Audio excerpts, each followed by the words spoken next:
Ada orang yang modal joget-joget bisa dapat tunjangan 12 juta untuk beras. Haram ya Pak?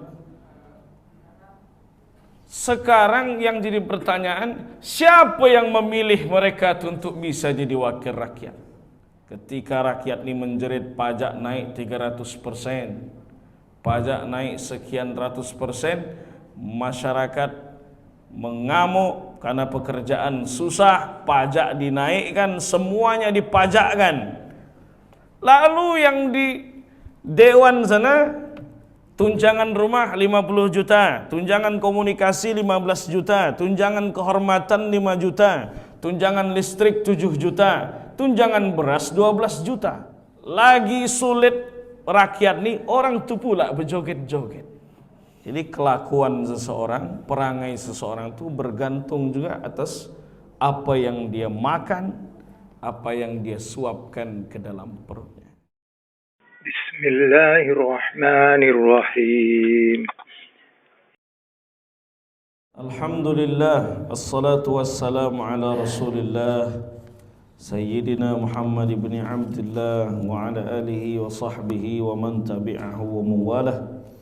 Subhanaka la ilma lana illa ma 'allamtana innaka antal alimul hakim. Rabbi shrah li sadri wa yassir li amri wahlul 'uqdatam min lisani yafqahu qawli. Yang kami muliakan alim ulama, cerdik pandai, para tokoh-tokoh masyarakat, yang kami muliakan Ketua Masjid Ansarullah beserta jajaran pengurus, Bapak Ibu para orang tua kami yang insyaallah senantiasa diberikan rahmat dan ridha dari Allah Subhanahu wa taala. Pada pagi yang penuh berkah ini insyaallah kita akan melanjutkan pembacaan kitab Nurul Ayun fi Sirati Al-Amin Al-Ma'mun, mengkaji tentang sirah perjalanan hidup baginda Rasulullah sallallahu alaihi wasallam. Tadi kita sudah mendengarkan pemaparan dari Ustaz Rahmat. Abdul sadaqati saqiyul ba'. Kata Nabi, sebaik-baik sedekah itu adalah saqiyul ma', memberi minum. Dan orang-orang pada masa sahabat Rasulullah itu senantiasa mencarikan mana sumur terbaik untuk bisa dipakai minum. Maka kita tengok kemarin ada seorang kiai wafat, namanya Kiai Taifur, murid dari Sayyid Alawi Al-Maliki Al-Hasani. Di Makkah itu beliau bermimpi saat sedang tidur, kemudian mimpi berjumpa dengan Rasulullah, lalu ditunjukkan satu tanah yang disuruh dia menggali tanah tersebut. Ternyata betul, ketika tanah itu digali maka muncul mata air, maka sumur itu disebut dengan Bi'ru Taifur, sumur Taifur di Makkah Al-Mukarramah. Apa kabar Bapak Ibu, sehat? Mohon maaf pertemuan sebelumnya kami sedang umrah. Bismillahirrahmanirrahim. Qala al-muallif rahimahullahu wa nafa'ana bi'ulumihi wa bi'ulumi masyayikhina fid darain amin. Kita lanjutkan ridha'uhu sallallahu alaihi wasallam. Masa Nabi sallallahu alaihi wasallam disusukan oleh ibu daripada Rasulullah, ibu kandungnya. Ibu kandung Nabi menyusukan Nabi hanya beberapa hari saja. Wa arda'athu alaihi salatu wassalamu Halimatu binti Abi Zu'aibin As-Sa'diyah. Lalu setelah itu Nabi SAW Muhammad yang waktu itu masih kecil dihantarkan oleh ibundanya Aminah ke salah satu perempuan yang ada dari suku Bani Sa'ad, namanya Halimah As-Sa'diyah, Halimah binti Zu'aib. Kenapa diantarkan ke suku Bani Sa'ad ini atau Sa'diyah ini? Karena menurut keyakinan orang Arab saat itu, kalau seandainya anak disusukan oleh perempuan dari suku Bani Sa'ad, maka anak itu menjadi anak yang cerdas, anak itu menjadi anak yang berakhlak, anak itu menjadi anak yang pintar. Apa pelajaran yang bisa kita ambil? Bahwa makanan yang kita makan, minuman yang kita minum itu akan berpengaruh kepada perangai, akan berpengaruh kepada otak anak-anak kita. Makanya dalam Islam ini betul-betul tegas. Jangankan sesuatu yang haram, sesuatu yang syubhat saja tidak boleh sembarangan untuk kita pakai, untuk kita makan, untuk kita minum. Yang syubhat saja mesti kita tinggalkan, apalagi sesuatu yang haram. Mat'amuhu haram, makanannya haram. Wa mashrabuhu haram, minumannya haram. Wa malbasuhu haram, pakaiannya pun dari sesuatu yang haram. Wa ghuziya bil haram, lalu dia disuapkan segala sesuatu dengan sesuatu yang haram. Fa anna yustajabulah, bagaimana mungkin doa akan diijabah oleh Allah Subhanahu wa taala. Maka oleh sebab itu kita mesti hati-hati, jangan sampai menyuapkan sesuatu yang tidak halal. Nasiyatin kadhibatin khati'ah, apa yang dimakan tu menjadi segumpal darah, apa yang dimakan tu dipompakan ke kepala, yang menjadikan kepala itu bebal. Ada anak 10 kali, 15 kali diterangkan gurunya, tak paham-paham. Ada apa dengan anak tersebut? Apa yang perlu dievaluasi dari diri dia? Bisa jadi apa yang dimakan oleh anak tersebut bukanlah sesuatu yang halal. Mesti hati-hati masalah makanan. Ada orang yang modal joget-joget bisa dapat tunjangan 12 juta untuk beras. Haram ya Pak.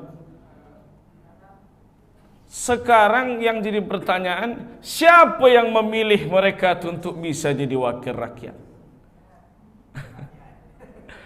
Selama ini banyak yang terkecoh dengan duit 200 ribu, 300 ribu disalami amplop.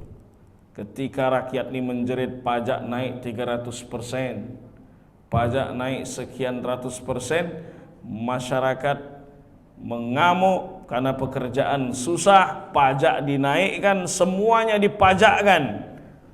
Lalu yang di dewan sana, tunjangan rumah 50 juta, tunjangan komunikasi 15 juta, tunjangan kehormatan 5 juta, tunjangan listrik 7 juta, tunjangan beras 12 juta. Lagi sulit rakyat nih, orang tu pula berjoget-joget. Nauzubillah min zalik. Jadi kelakuan seseorang, perangai seseorang itu bergantung juga atas apa yang dia makan, apa yang dia suapkan ke dalam perutnya. Nauzubillah min zalik. Mudah-mudahan kita selamat daripada orang itu. Belum main dana aspirasi lagi. Nauzubillah min zalik. Mudah-mudahan kita dikaruniakan pemimpin yang taat kepada Allah Subhanahu wa taala. Wa indaha syaqqa sadruhu wa muli'a hikmatan wa imanan ba'da an istukhrija hazzus syaitani minhu sallallahu alaihi wasallam. Lalu ketika masa persusuan daripada Ibunda Halimah Sa'diyah, dibelah dada Rasulullah sallallahu alaihi wasallam, lalu diisi dengan hikmah dan iman. Setelah dibuang segala macam bentuk bisikan-bisikan syaitan atau potensi bisikan-bisikan syaitan dari hati baginda sallallahu alaihi wasallam. Nabi itu Bapak Ibu mengalami syaqqus sadar itu 3 kali. Pertama adalah ketika masa persusuan daripada Halimah Sa'diyah. Kedua, ketika Nabi akan menerima wahyu dari Allah Subhanahu wa taala di usia 40 tahun. Yang ketiga, ketika Nabi sallallahu alaihi wasallam akan berangkat Isra dan Mi'raj. Dalam satu riwayat, furija saqfu baiti, terbelah atap rumahku. Fanazala Jibril, lalu turun malaikat Jibril alaihissalam. Waja'a bitistin min dhahab, datang membawa bejana terbuat dari emas. Mamlu'atun bil hikmati wal iman, penuh dengan hikmah dan iman. Fashaqqa sadri, dibelah dadaku. Wa ghassala bima'iz zamzam, lalu hatiku dibersihkan dengan air zamzam. Fa'araja bi, lalu aku berangkat Isra dan Mi'raj bersama Jibril alaihissalam. Pertanyaannya, apakah dibelah dada Rasulullah itu menunjukkan bahwa hati Nabi itu kotor, maka perlu untuk dibersihkan? Maka kata para ulama, dibelah dada Rasulullah, dibersihkan hati Nabi, tidak lain adalah isyarat, simbol pentingnya tazkiyatun nufus, pentingnya pensucian jiwa, yaitu membuang segala sifat-sifat kotor dan memasukkan sifat-sifat yang baik dalam diri kita. Kata guru kami Syekh Abdullah Izzuddin Al-Azhari dalam satu majelisnya di Mesir, taharatul a'dha syartun li sihhatis shalah. Syarat bahwa suci anggota badan kita itu syarat sah salat. Wa taharatul qulub syartun liqabuliha. Sedangkan sucinya anggota badan adalah syarat sucinya hati ini adalah syarat diterimanya ibadah kita di sisi Allah Subhanahu wa taala. Maka itulah ulama tasawuf itu fokus mereka adalah tentang memanage kalbu, tentang tazkiyatun nufus, pensucian jiwa. Tapi kan tasawuf ni banyak orang-orang yang meleset pemahamannya Pak Ustadz. Ya, ada beberapa kelompok yang memang mereka punya pemahaman sesat. Seperti pemahaman hulul. Kalau seandainya orang sudah putus urusan hakikat dia, mencapai ma'rifat dia, maka zat Allah itu sudah menyatu dalam diri dia. Maka dia tak perlu lagi untuk solat, dia tidak perlu lagi untuk berzakat, karena zat Allah ada dalam diri dia. Itulah makanya orang sampai kesurupan itu ketika membaca zikir-zikir tarikat. Zikir tarikat tu baik atau tak baik? Baik. Karena tarikat tu jalan, upaya, riadah, latihan. Ada mursyid, ada orang yang menjadi guru, ada salik, ada muridnya, diijazahkanlah zikir.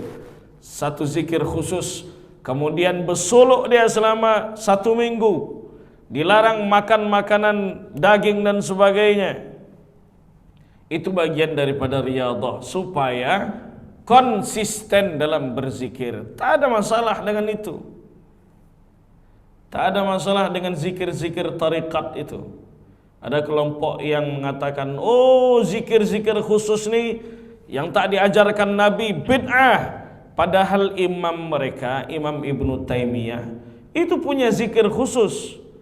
Dari azan subuh menjelang iqamahnya, membaca Ya Hayyu Ya Qayyum, La ilaha illa anta birahmatika astaghith 40 kali, dan itu didawamkan sampai meninggal dunia. Yang menyebutkan itu muridnya Imam Ibnul Qayyim Al-Jauzi. Tapi mereka tak pernah menyebut Ibnu Taimiyah sebagai ahli bid'ah. Tidak ada contoh dari Rasulullah sallallahu alaihi wasallam. Dan Imam Ibnu Taimiyah itu setelah salat subuh membaca Al-Fatihah sampai menjelang syuruk.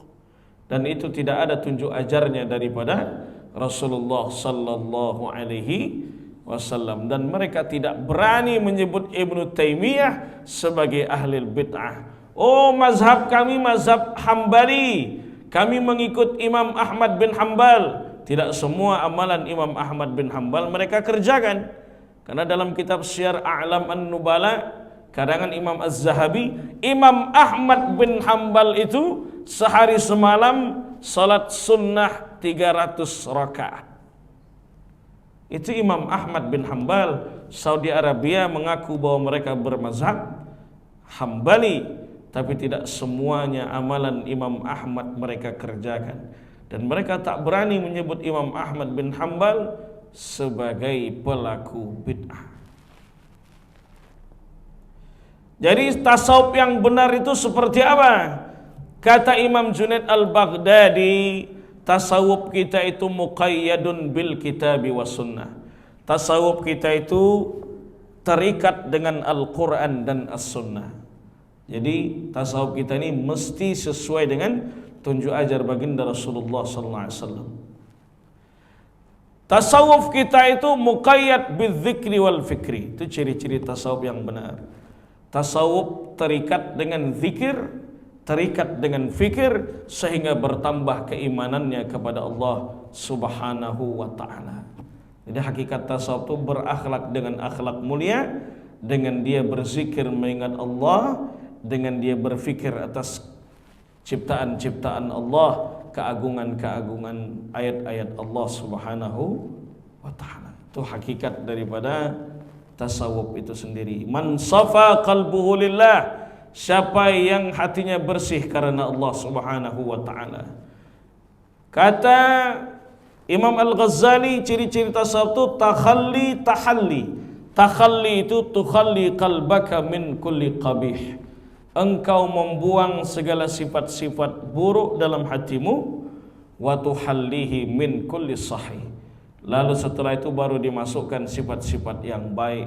Buang kibrun, sombong. Buang riya, buang ujub, buang hasad. Baru setelah itu dimasukkan ikhlas, ridha, qanaah, sabrun, syukur, tawadu'.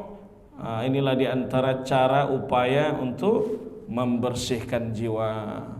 Buang hasad, SMS, susah melihat orang senang, senang melihat orang susah.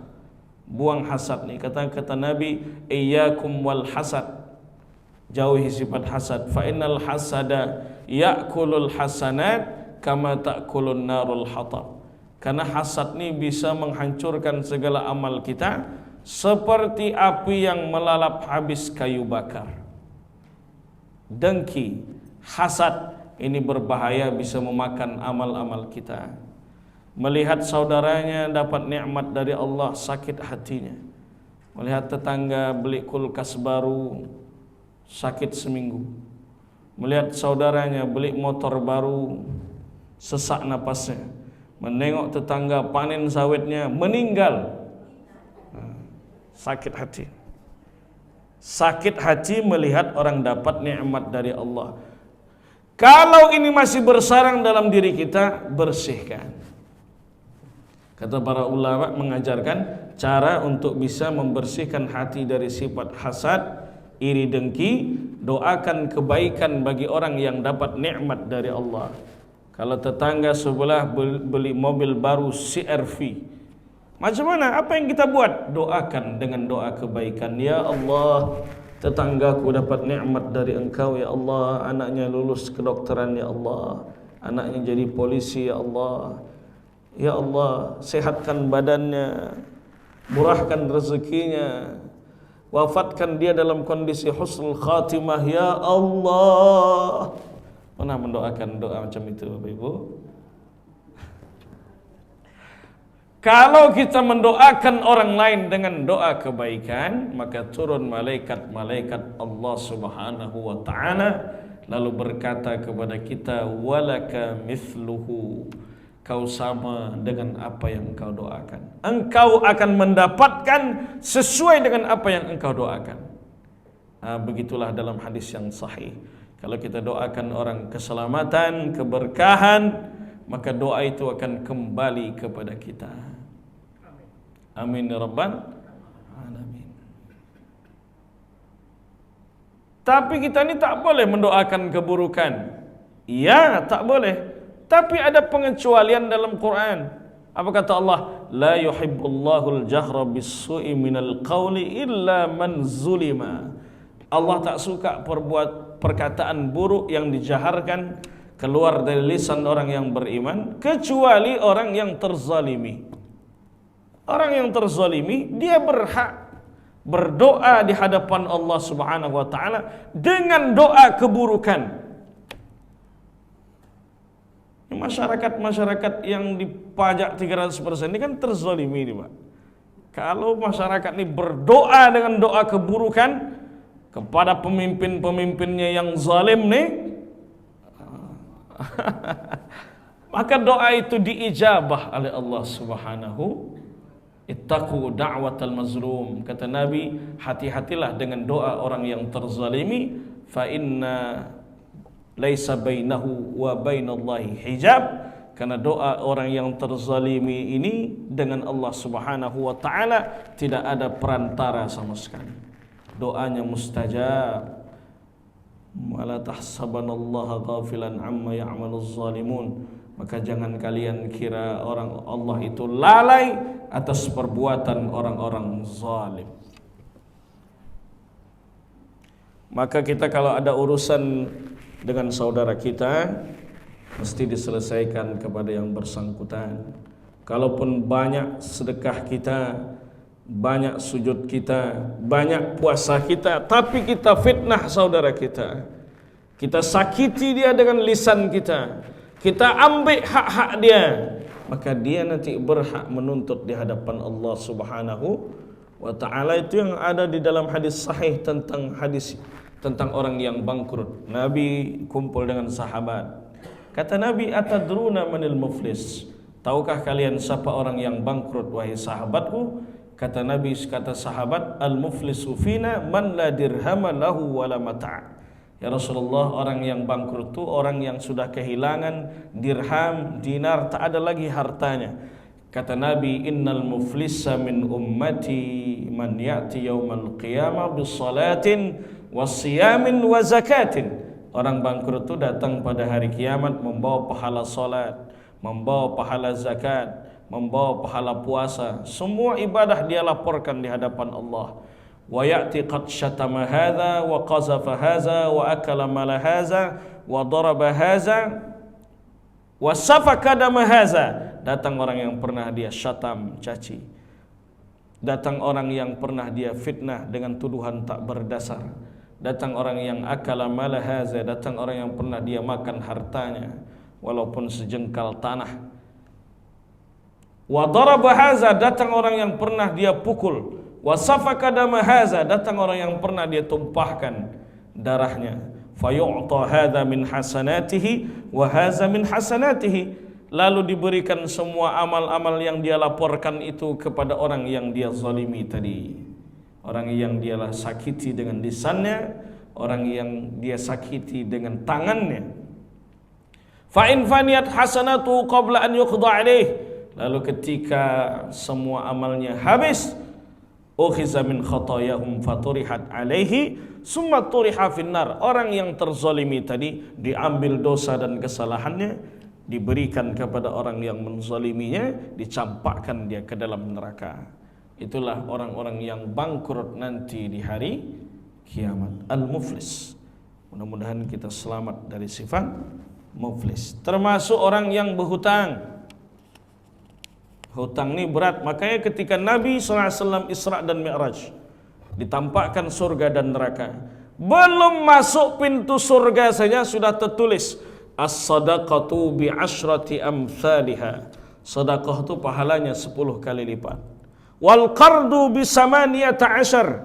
Sedangkan meminjamkan duit, menghutangi orang, pahalanya 18 kali lipat. Kenapa pahala meminjamkan uang, menghutangi ini jauh lebih besar? Karena ujiannya jauh lebih berat.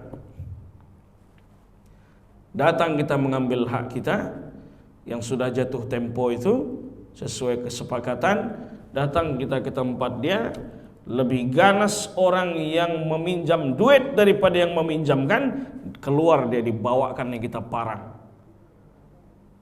Itulah ujian berat orang meminjamkan hutang. Ketika dipinjamkan duit, lari dia dari peradaban, lari dia dari peredaran, hilang dia. WhatsApp kita diblokir, Facebook kita diblokir, hilang. Ujian yang berat bagi orang yang meminjamkan duit. Oleh sebab itu, kalau kita dah tengok perangai seseorang, kelakuan seseorang yang memang tak pandai untuk menunaikan janji, jangan meminjamkan duit. Daripada kita berbuat baik, lalu kita ikut sertakan dengan al-manna wal adha, caci maki, menyakiti perasaan orang dengan lisan kita. Lebih baik kasih dia 20 ribu, 50 ribu, nih ambil, tak usah kau balikkan. Sedekah bernilai di hadapan Allah Subhanahu wa ta'ala. Jadi kata Nabi, amal seseorang tu tidak akan dilaporkan kepada Allah Subhanahu wa ta'ala, digantung amalnya sampai dia membayarkan hutangnya kepada orang yang dia pernah meminjam hutang tersebut. Terkait dengan hak-hak orang lain mesti kita tunaikan.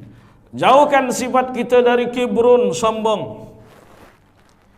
Ini terkait sirah nabawiyah ini, kita juga mesti menyerap hikmah dari segi tasawufnya.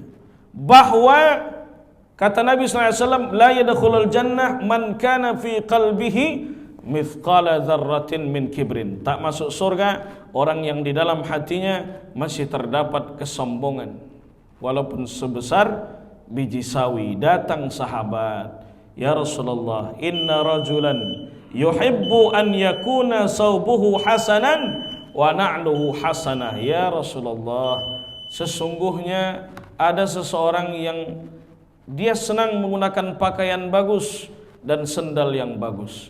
Apakah dia sombong? Lalu Nabi menjawabnya, innallaha jamil yuhibbul jamal. Allah itu indah, cinta dengan keindahan. Makanya ibu kalau pakai tas bagus, mukena yang cantik, gamis yang bagus, itu bukan sombong, itu keindahan yang Allah cinta dengan keindahan. Sama dengan bapak, gamis yang bagus, cincin akik yang macam-macam jenisnya itu keindahan dan Allah cinta dengan keindahan. Orang mempercantik rumahnya, oh sombong, itu bukan ciri-ciri sombong, itu keindahan dan Allah cinta dengan keindahan. Lalu sombong ini apa maksudnya? Karena orang memplesetkan makna sombong, oh udah 2 bulan dia tak ada WhatsApp lagi, oh sombong dia nih. Bukan itu makna sombong. Lalu apa makna sombong kata Nabi? Al-kibru, sombong itu adalah batarul haq, menolak kebenaran, wa ghamtun nas, dan merendahkan orang lain. 2 cirinya, menolak kebenaran, yang kedua wa ghamtun nas. Pak, kata Nabi, makan tu dengan tangan kanan, karena tangan kiri itu cara syaitan makan. Tak usah kau nasihati aku, pandailah aku, taulah aku hadis itu. Batarul haq, menolak kebenaran. Yang kedua, wa ghamtun nas, merendahkan orang lain, merasa dia paling alim, orang lain jahil, merasa dia paling mulia, orang lain rendah hina, merasa dia paling hebat, orang lain tak ada apa-apanya. Ini bagian daripada kesombongan yang mencampakkan orang ke dalam api neraka. Maka kita berlindung dari sifat sombong, al-kibru. Celana kami di atas mata kaki, ya mengikuti sunnah Rasulullah. Kita harus yakini itu karena banyak hadisnya. Tapi dalam hadis lain kata Nabi, La yanzulullah ila man jarra saubahu khuyala. Tak masuk surga dan Allah tidak akan memandang orang yang menjulurkan pakaiannya itu khuyala, karena sombong. Jadi bukan masalah meninggikan atau tidak meninggikan di atas mata kaki, tapi masalah sombongnya. Itu illah hadisnya. Itu pemahaman ulama-ulama kita, pemahaman Imam Syafi'i dan para ulama salaf lainnya. Lalu ketika merasa paling sunnah, ketika memandang orang yang celananya di bawah mata kaki, ini neraka, neraka, neraka. Sombong yang mencampakkan dia ke dalam api neraka. Merasa dia paling sunnah dan orang lain tak sesuai sunnah. Di antara ciri yang lain, batarul haq, menolak kebenaran. Oh, masjid kami tak ada zikir sama-sama tuh. Tak ada zikir jahar tuh. Tak ada dalilnya. Bukan tak ada dalilnya, kau yang tak membaca. Tengok buka Sahih Al-Bukhari. Hadis riwayat Ibnu Abbas radhiyallahu anhuma. Hadis riwayat Abu Hurairah radhiyallahu anhu. Apa kata Abu Hurairah? Inna raf'as saut bidzikri hina yansarifun nasu minal maktubati kana ala ahdi Rasulillah. Mengangkat suara berzikir setelah salat fardu ada di zaman Rasulullah sallallahu alaihi wasallam. Kata Abu Hurairah, aku tahu Nabi selesai menunaikan salatnya bit takbir, dengan Nabi berzikir membaca takbirnya, Allahu akbar, Allahu akbar 33 kali. Kalau Nabi tidak berzikir dengan mengeraskan suaranya, dari mana sahabat bisa meriwayatkan Nabi setelah salat baca la ilaha illallah wa la syarikalah. Kemudian Nabi membaca Allahumma antas salam. Kemudian subhanallah 33 kali. Alhamdulillah 33 kali. Allahu akbar 33 kali.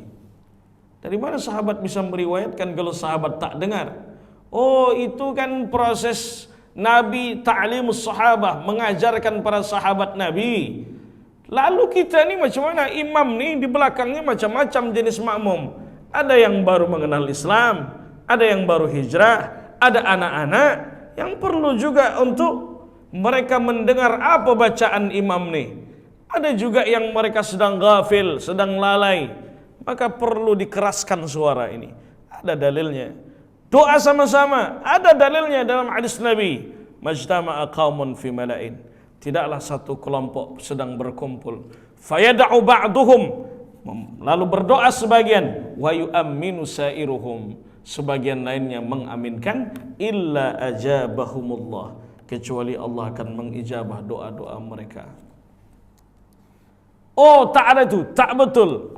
Wa ghamtun nas, merendahkan orang lain. Satu menganggap orang rendah, yang satu lagi menolak kebenaran. Karena kita berpendapat bukan pendapat sendiri, pendapat ulama yang kita nukilkan. Itu pendapat ulama. Kata Allah dalam Quran, wa jannatin 'arduhas samawati wal ard. Surga itu seluas langit dan bumi. Betapa luasnya surga itu. Seluas langit dan bumi. Lalu surga ini dikapling hanya untuk kelompok kami. Kelompok yang 3 masjid tuh, di Pak Anam 1, Yos Sudarso 1, Jalan Nangka 1. Itu aja yang masuk surga. Yang lain, apa tak takut masuk surga? Itu aja orangnya. Ayolah kita sama-sama masuk surga.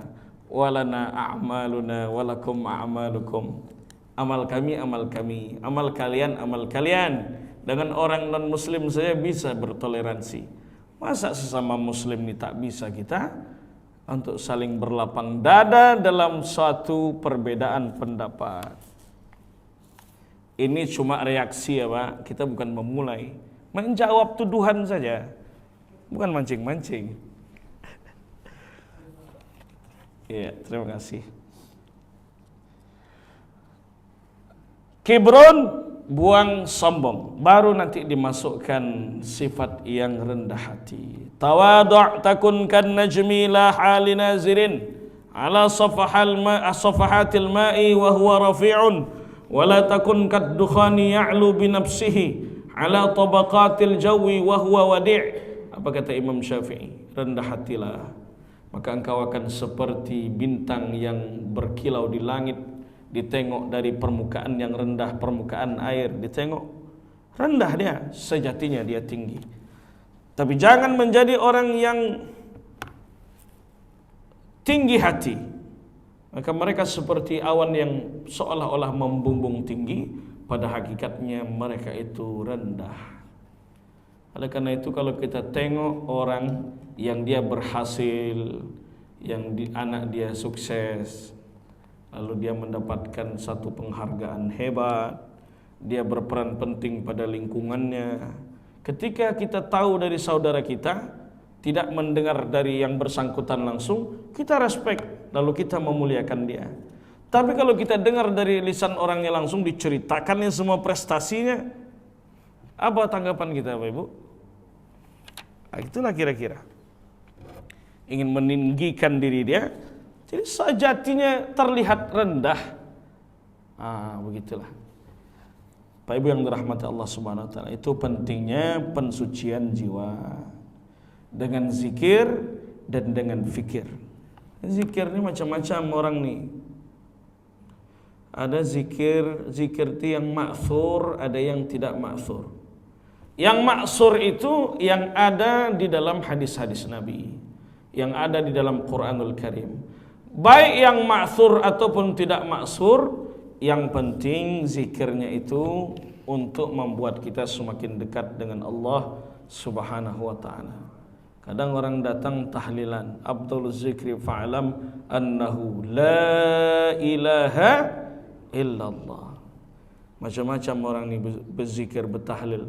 Ada yang pakai gigi satu, la ilaha illallah, la ilaha illallah, jelas bacaannya, jelas maknanya.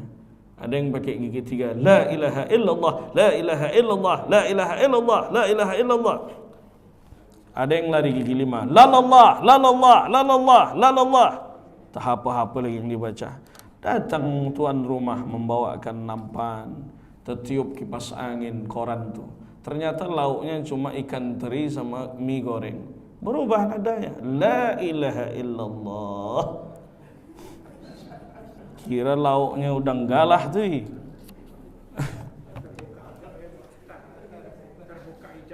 Terbuka hijabnya, Pak. Masya Allah, tabarakallah. Ya. Jadi di belah dada Nabi itu isyarat pentingnya pensucian jiwa. Wa arda'athu sallallahu alaihi wasallam aidan Thuwaibatul Aslamiyyatu jariyatu Abi Lahabin. Dan Nabi juga setelah daripada Halimah Sa'diyah, yang menyusukan Nabi itu adalah budak daripada Abu Lahab bernama Suwaibah al-Aslamiyah. Budaknya Abu Lahab. Abu Lahab ni paman Rasulullah, tapi bukan sahabat Nabi. Karena syarat untuk menjadi sahabat tuh, kata para ulama, man laqiyan Nabi, jumpa dengan Nabi, amana bihi, beriman kepada Nabi, wa mata 'alal Islam, wafat dalam kondisi berislam. Uwais Al-Qarni, pemuda dari Yaman, beriman kepada Nabi, hidup semasa dengan Rasulullah, tapi dia tidak jumpa dengan Nabi, dia bukan sahabat. Uwais Al-Qarni ini pemuda dari Yaman yang orang tak banyak kenal dengan dia. Suatu ketika Nabi menyampaikan salam melalui Sayyidina Umar, wahai Umar, nanti sampaikan salamku kepada Uwais Al-Qarni. Umar tak tahu siapa Uwais, dan Nabi pun belum pernah berjumpa dengan dia. Ketika wafat Sayyidina Rasulullah, naik Abu Bakar. Wafat Abu Bakar, naik Sayyidina Umar. Setiap datang kafilah haji dari Yaman, senantiasa Umar itu bertanya, adakah di sini Uwais Al-Qarni? Tak ada, wahai khalifah. Tahun berikutnya begitu juga. Adakah Uwais Al-Qarni? Tak ada. Tahun berikutnya, adakah Uwais Al-Qarni? Terlihat seseorang sedang menggendong ibundanya. Aku, wahai khalifah. Nabi menyampaikan salam kepada engkau, wahai Uwais. Apakah engkau tidak rindu berjumpa dengan Rasulullah? Kata Uwais, aku sangat ingin berjumpa dengan Rasulullah. tapi di rumahku ada emakku yang harus aku rawat, yang aku gendong kemana-mana, yang aku suapkan dia makan, yang aku minumkan dia dengan susu yang aku perah sendiri, maka aku tak bisa meninggalkan ibuku, wahai khalifah. Oh, itu alasan Uwais Al-Qarni itu dikenal oleh penduduk langit, sedangkan penduduk bumi tak kenal dengan dia, sebab dia berkhidmah, berbakti, sayang kepada emak dia.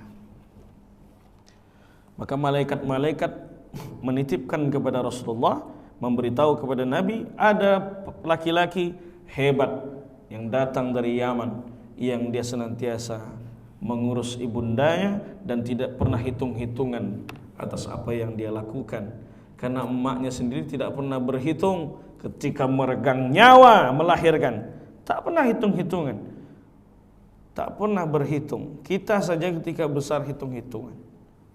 Itulah perjuangan seorang ibu, kasih sayang seorang ibu kepada anaknya.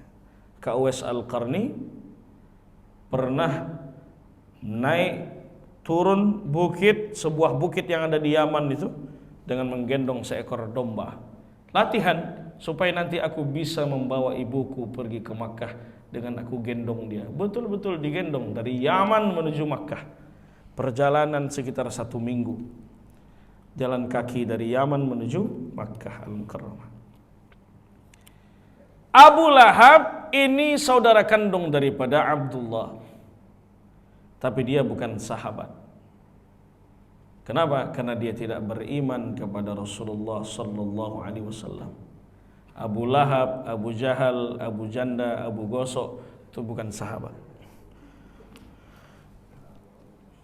Suatu ketika Abu Lahab ini kan karena kasihan, ini saudara kandungku sudah meninggal, Abdullah, ayah daripada Rasulullah itu. Dia berkata kepada budaknya, wahai Suwaibah, nanti ketika Aminah ini melahirkan, beritakan kepadaku kalau anaknya yang lahir itu adalah laki-laki. Karena kalau anak perempuan kan menjadi aib bagi bangsa Arab jahiliyah dulu. Ternyata yang lahir dari rahim Sayyidah Aminah ini anak laki-laki. Lalu Suwaibah lari mencari tuannya Abu Lahab. Kemudian ketika jumpa dengan Abu Lahab, dikabarkan bahwa anak yang lahir adalah laki-laki, keponakannya itu adalah laki-laki. Maka seketika a'taqaha, lalu Abu Lahab membebaskan Suwaibah dari perbudakannya. Saking gembira dia hari Senin, kegembiraannya dengan lahir keponakan laki-laki. Lalu dalam hadis yang sahih, Abbas itu paman dari Rasulullah juga, bermimpi bahwa Abu Lahab nih setiap hari Senin diringankan azabnya oleh Allah Subhanahu wa taala dengan kegembiraannya atas kelahiran Rasulullah.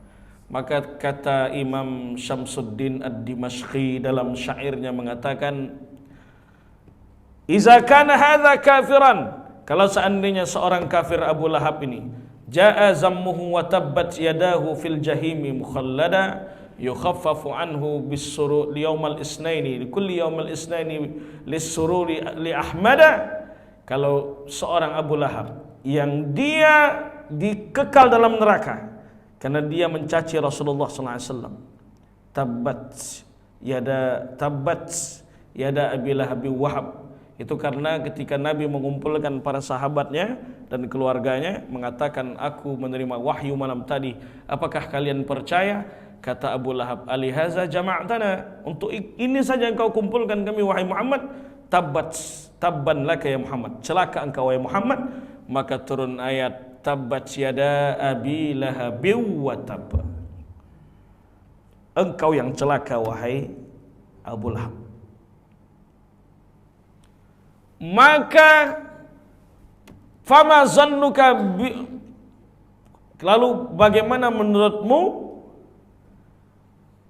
Asha umruhu bi Ahmad masruran wa mata muwahhida, bagaimana menurut kalian dengan orang yang dia beriman kepada Allah, mentauhidkan Allah Subhanahu wa taala, setiap hari dia gembira dengan Rasulullah menyampaikan salawat dan salam, kepada baginda Muhammad SAW, tentu dia akan mendapatkan kemuliaan yang jauh lebih besar atas rahmat Allah yang turun sebagian kecilnya kepada seorang Abu Lahab atas kegembiraannya dengan kelahiran Rasulullah di hari Senin.